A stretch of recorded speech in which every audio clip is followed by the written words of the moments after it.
네, 이준석 대 안철수, 안철수 대 이준석. 두 사람이 또 설전을 벌이고 있는 모양입니다. 국민의힘 이준석 대표와 국민의힘 안철수 의원, 이번에는 국민의힘 그 최고위원들 인선을 두고 며칠째 갈등을 겪고 있습니다. 두 사람의 목소리가 준비되어 있죠. 안철수, 권성동, 이준석까지 세 사람의 목소리입니다. 듣고 오시죠. 우선 사실 제가 추천한 이유가 기왕에 이제 한 당이 됐는데 거기에서 국민의당 출신들만 제가 이렇게 고집하는 것 자체가 그렇게 화합을 위해서 바람직하지가 않지 않습니까? 그래서 그 당에 있는 현역 의원분들 중에서 기회를 못 가지신 분들 그런 분들 중에서 제가 추천을 해서 드린 거죠. 저는 오히려 화합의 제스처로 그렇게 추천드린 겁니다.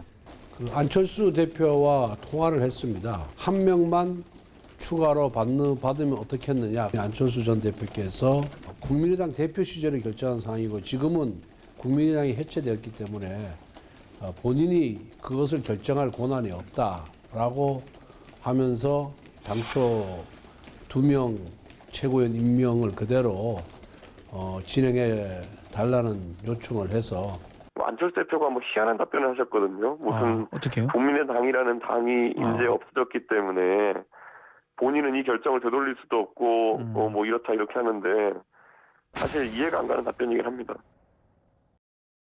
그러니까 이 안철수 국민의힘 의원이 이제 2명의 최고위원들을 이 사람들로 좀 합시다라고 이제 건의를 한 거예요, 일종의. 안철수 국민의힘 의원이 이준석 대표한테 김윤이라는 사람, 김윤이 누군지 잘 모르실 거예요. 전 국민의당 서울시당 위원장, 국민의당 서울시당 위원장, 그리고 현재 국민의힘 의원인 정점식 의원, 이렇게 2명을 안철수 의원이 이준석 대표한테 저 2명 최고위원 시킵시다 라고 한 거예요. 근데 이준석 대표가 좀 안 될 것 같은데요 라고 하면서 좀 간략하게 얘기하자면 두 사람이 저렇게 갈등을 겪고 있는 거죠.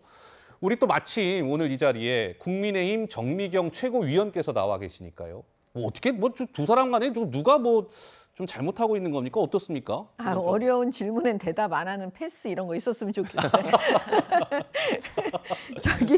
사실은 이게 뭐냐면 네. 합당할 때요. 그 세밀한 규정, 세밀한 사항은 그 협상팀만이 알고 그거를 아마 당대표한테만 보고하는 걸로 저희가 되어 있거든요. 예. 네. 그러니까 최종적인 것만 지도부가 이제 최고위원들이 아는 거죠. 네. 그 세밀한 과정에서 어떤 일이 벌어졌는지는 자세히 잘 모릅니다. 근데 이번에 그 세밀한 얘기를 들은 거예요. 저희도 지도부가. 그러니까 들은 바의 큰 기준은 뭐였냐면 네. 첫 번째는 그 국민의당에서 국민의당이 너무까지 지금까지 그 소수정당으로 고생했는데 국민의당에 있었던 사람을 좀 배려해달라였다는 거예요. 네. 그러니까 이준석 대표는 그러면 국민의당 당적인 사람을 우리한테 줘야지 왜 국민의당 사람 아닌 사람을 주냐. 이걸 아마 이준석 대표가 그 문제 제기를 한 것 같아요. 그 과정이 굉장히 오래 그 협상을 했었거든요. 그다음에 두 번째는 뭐냐면 아니 그러면 권은희 의원 같은 분을 만약에 추천하면 우리가 다 받아야 되냐. 이게 아마 우리 협상팀에서 이제 그 당시 얘기할 때 문제가 됐었던 것 같아요. 네. 그러니까 그때 국민의당 그 협상팀에서 웃으면서 그러면 그것도 걸러주시면 뭐 된다. 그러니까 무슨 말이냐면 네. 사람도 만약에 국민의힘 쪽에서 이건 도저히 우리가 못 받겠습니다. 그러면 그거는 오케이.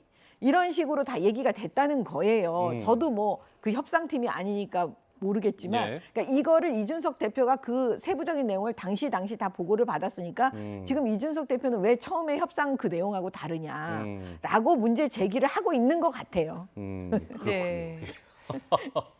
네. 이준석 대표 이거 말고 또 다른 이슈도 있습니다. 바로 성상납 의혹을 둘러싸고 조만간 열릴 윤리위에 대한 건데요. 먼저 이 대표 목소리 듣고 오시죠. 밖에다가 이런 거 얘기하지 못하게 돼 있습니다. 윤리위 운영의 세부 사항들을. 그런데 어떤 윤리위원인지 모르겠지만 계속 언론에다가 제가 파악하기는 한 분인 것 같은데 계속 많은 이야기를 하고 있는데 도대체 어떤 부분이 윤리를 다루겠다는 것이 잘 이해가 안 가기 때문에 저는 이 부분은 윤리가 상당히 오히려 고민이 많을 거다 생각합니다. 네, 이 대표 경고도 받아들일 수 없다 이런 입장인 것 같은데요. 그렇습니까? 네. 이현정 의원님 어떻게 보십니까? 경고 받으면 받아야죠. 받아들일 수 없으면 어떡합니까? 윤리가 경고하면 당연히 본인은 받아야지 방법이 있습니까? 예. 그러니까 지금 보면 최고위원을 두고 저렇게 갈등 벌어진 이유를 잘 모르겠어요. 국민의힘의 최고위원 2분이 하면 국민의힘이 깨집니까? 당이 안 됩니까? 그리고 이미 합의했다면서요. 당 합당할 때 안철수 대표 쪽에서 2명을 추천하기로 했고 그 부분에 대해서 이 두 분 같은 경우는 한 분은 뭐 국민의힘의 의원이니까 그걸 굳이 지금 이거 문제를 가지고 저는 분란을 일으킬 과연 필요가 있을까라는 생각이 듭니다. 네. 뭐 최고위원회에서 2명 더 넣는다고 해서 국민의힘 최고위가 뭐 안 굴러가는 것도 아니고 뭐 지금도 잘 안 굴러가는데 글쎄 뭐 2명 들어온다고 해서 저는 크게 변화가 없을 걸로 보여지고요. 그리고 이 윤리 문제는 저는 이준석 대표가 자꾸 언급하면 할수록 이거는 뭐 문제가 될 겁니다. 왜냐하면 윤리는 윤리대로 독립적인 기구로서 움직여 가야 되는 것이 결론이 나면 그 결론에 따라서 최고위원회에서 결정하면 되는 것이거든요. 근데 이제 이걸 놓고 계속적으로 갈등을 빚는 것들 그 자체도 저는 뭐 적절치 않다 이런 생각이 듭니다. 예.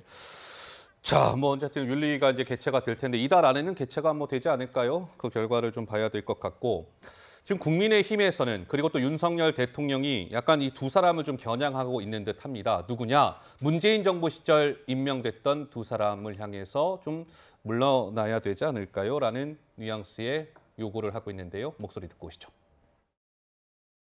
그분들이 문재인 대통령의 철학에 동의해서 그 자리가 있는 거지 윤석열 대통령의 철학에 동의해서 그 자리가 있는 게 아니잖아요. 네. 철학도 맞지 않는 사람 밑에서 왜 자리를 연명합니까? 굳이 올 필요 없는 사람까지 다 배석시켜서 국무회의를 할 필요가 있나 하는 생각은 있습니다. 그러니까 뭐 임기가 있으니까 자기가 알아서 판단할 문제 아니겠습니까? 네. 네.